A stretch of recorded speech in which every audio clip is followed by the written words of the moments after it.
Hello and welcome to another Workflow Wednesday. This week I'm going to talk about my favourite monochromatic black and white conversion software. Been using it for years. It's called Nik Silver Efex by DxO. I've got a couple of images to go through and convert for you to show you all the nooks and crannies of this software and what it can do for you. And if you want 15% off at the end of this, then use the code DaveP15. And if you're watching this in the Black Friday promotion, you can still use the code. It gives you 5% off the already heavily discounted price. Let's dive into the Mac then. We'll start in Lightroom and I'll show you what it can do. Okay, so today we're going to look at two images that I quite like, and both of these might work well for mono conversion. This is the first one, which is Silver Birches in Manistee Park, and if we look back, there's a nice one here of the boathouse, which I kind of shot because of the colours around here in autumn, but actually this is going to work really well for me to show you some of the colour filters in Nik Silver Efex. So we'll start with not that one, that one. So this is the first picture, and I really love this. If you look at, if I just get rid of this, we've got a sea Isha. If we look at the colours in here, we've got some reds, we've got some yellows, we've got some greens, and even though it's a colour picture, it's quite nice. And also obviously that silver birch looks beautiful. So what we need to do is open in Nik Silver Efex 8. So this is the most recent version, and there are a few differences between this and Nik 6, which I was using before, which we'll go through once it's open. Let's just resize this for you so that we can fill the screen. Now, the first thing you'll notice is that when it opens in Nik Silver Efex, it comes straight out as neutral. So this is a straightforward neutral conversion. You'll see on the right hand side there are absolutely no adjustments been made, and this is one of the major differences in 8 and 6, because in 6 you can only use the presets and they were on the right hand side, which you then adjusted, but with Silver Efex 8 you can adjust them. Now let me have a quick look at the presets, and these are quite good just to scroll down to sometimes get an idea or a feeling that you haven't thought about. Some of these work, some of these don't. You'll notice that when you click on a preset over the right hand side here, this is the panel where we can do any adjustments, and I'll go through some of those later on. You can select different bits of these. You haven't got to have all of these showing, but I thought I'd go through like I did with the color effects video and just show you some of the different things that you can get, because quite honestly sometimes a preset just does the job. You don't need to worry. So we've got full dynamic, I quite like that, harsh, smooth, full spectrum. Again, that's pretty neutral, to be honest. What really attracted me was this curve in this tree, which mirrors the other one, and then the two ones, the one on the left and the one on the right, and this whole center makes a really nice image. It was kind of a square was the intention, but it also works as a rectangle. So we've got spectrum, inverse, fine art, process, and again with fine art you can see that there are different adjustments that have been applied to this, which we can just tick with these boxes and it takes them off. You can also see what it looks like by just hitting the eye as well. That works as well. So we can turn them off and on. These are the basic adjustments here, and you'll notice that we've got a range of different controls here. The ones I like the best probably are soft contrast and dynamic brightness, but we'll talk about those in a bit more detail later on. Let's carry on looking at the presets. So this is Wet Rock, which is in Color Effects. These are given the same name actually as most of these. Now you can, if you want to, just select all the ones that are aimed at landscapes. If you want, there is a more down here, if you can see that. We could look at the modern ones. If you click the star, it favourites it, so you can just have your favourites showing rather than all of them. If there's some of them you're not going to use and you don't need to select them, and I sometimes have that on. But for the purpose of this, I'm going to show you everything. So modern, tinted, these are the ones I very, very rarely use. Probably some of these I'd never use, to be honest, but I do quite like a cool tone picture. We might do that with this because I think it might suit these silver birches quite nicely, but I'm going to do it a different way. But if we look over here, you'll see with the toning, and I'll go through this again a little bit later, there are different ways or different types of toning that you can apply to this.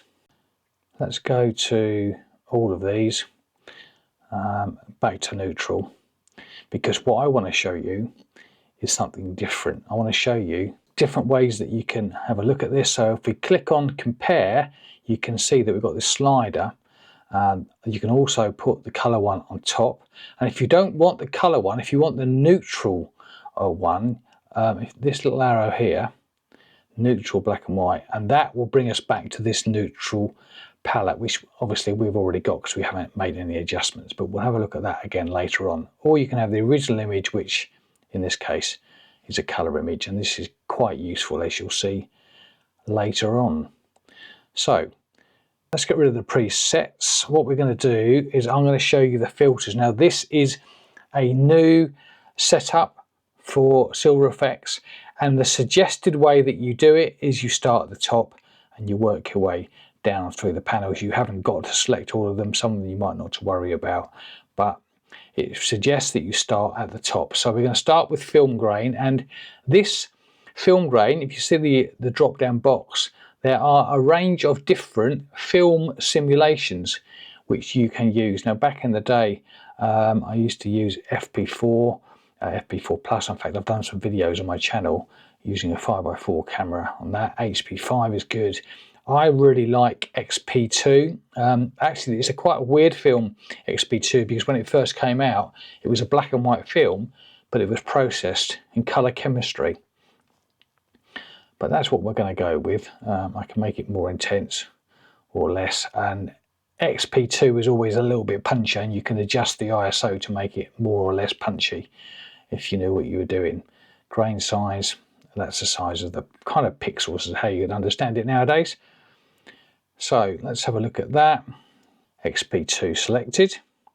And the next one down is color. Now this is going to be the interesting one, because when we used to use black and white film, we would often put a filter over the front, and a color filter would make that whatever color you applied would make it lighter. So if you look at the reds here in this picture, and if we apply a red filter, the color you select, if it's the same as the filter, it will go lighter. So if we click on the red, we look at the black and white one, you should be able to see that the reds, anything with red in it, is going lighter. So the same color as the filter, the lighter it goes. The opposite end of the spectrum, in this case blue, the darker it will go, and I'll be able to show you that a little bit later with the other picture.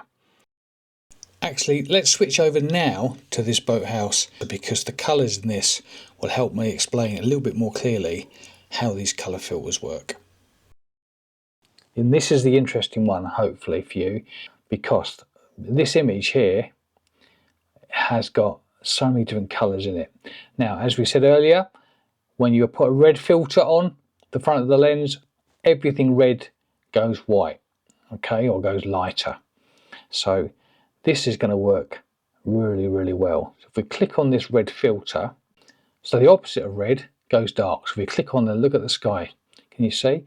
So when we click on red, the blues go dark and the reds go lighter. So the tree goes lighter, the sky goes darker. Tree lighter, sky darker. You can see that, and now we can make that really dark look. Look how dark that sky's gone. So this works really well in landscapes with big skies that work, that you like to have your skies dark like I do. That kind of works. So the original image, if we have a look, we need to get that set to original image, so you can see how the reds and the oranges have gone brighter, look. But the blues, in fact the blues, the sky look behind that tree has completely disappeared. If we click on the orange, not a great deal of difference. Let's have a look. You can see that the blue sky is still there. But if we go to blue, complete opposite happens. Look, so now the sky has gone white because the sky is blue and we've got a blue filter, so everything the same color as the filter goes lighter and everything opposite goes darker. Greens, we get the greens going lighter. So you can use this to your advantage to make things really stand out. I really like that. And we used to have a batch of filters, especially for this kind of job really, except you couldn't visualize it so well. So that's how we're looking. I think we're going to select a yellow filter, maybe green, maybe orange. And if you don't want it, you can just click on that little cross there and it disappears. Okay, there we go. Basic adjustments, as we've done before. And actually also a minus button on the left here. So if you click on the minus, you click on the plus to add it and the minus button to get rid of it. Now here's the little tip I was telling you about. They've all got drop down arrows. And actually, if you click on the drop down arrow, you've got some more presets which you can use to adjust it on that particular tool. So that saves you moving things around, or you can get it roughly right and then tweak it. But this gives you, see those red lines in there, that's because I've got the clipping on, but I can turn that off soon.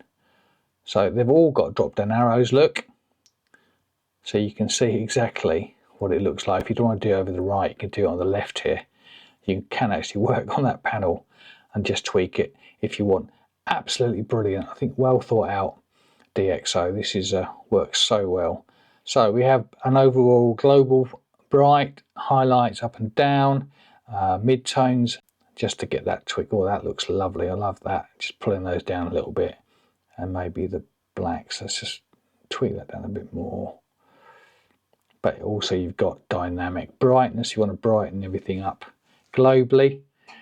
And we've got some lovely tones in there. And the black and white, the secret really is to have as many tones as possible. And by using these tools, you can separate things out and really go to town on this. You can use global or you can use local adjustments as well, of course, just to tweak things. And if you've got time, you can make this look absolutely fantastic, just how you want it. So tonality protection, all sorts of things to play with and have fun with. Okay, so there we go. Selective tones, we don't necessarily, I'll add it in, but you don't really need those. Clear view is a bit of a clarity, texture, dehazing kind of thing. It's kind of what it looks horrible if you overdo it, of course, as ever with everything really. But it's nice to have a little bit of structure to that. Toning, silver toning. By the way, silver used as, in fact, paper, photographic paper and photographic film is made with silver halide crystals. They're the things that react to light. So the more silver you had in the paper, the more expensive it was often. So it's quite nice to do that. You can tone the paper as well. All sorts of different things that you can do with this. Different tones and stuff. Split toning, selenium, blue tones. Remember these drop down arrows, you can have a look at it that way if you'd rather. So many different looks that are preloaded in for you. Fantastic stuff. Oh, I like that. Cyanotype.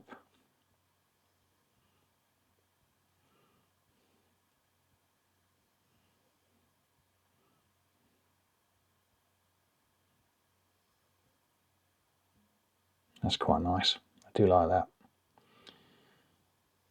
Right, I'm going to show you the rest of them. There are loads more.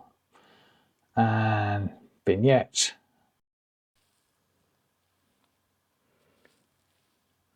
And then you can use burnt edges if you want to, if you'd rather darken it down that way.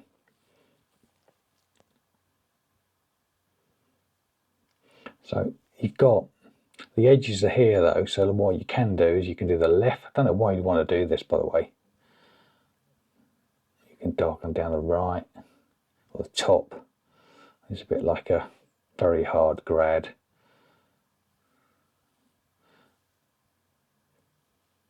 You can also choose all of them. There's various little, I don't think I'll ever use this particularly, but I suppose it stops me using it. It saves me using a linear grad. And then we've got, of course, image borders.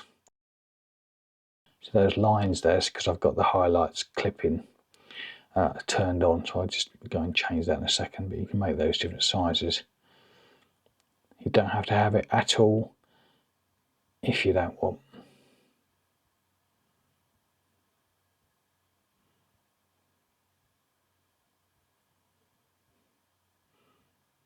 Let's just go and turn that clipping off there. There we go.